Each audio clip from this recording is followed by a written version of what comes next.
તપાસના પ્રાથમિક તબક્કામાં જાણવા મળેલું છે કે મૃતક વિદ્યાર્થી જે સગીર વયનો હતો એ બનાવ બન્યા બાદ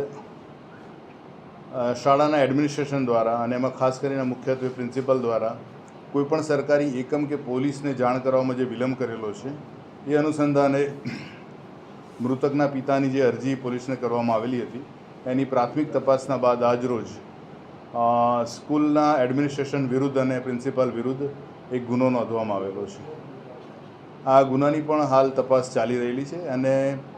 આ ગુનાના કામે કાયદાના સંઘર્ષમાં આવેલ જે આરોપી જે છે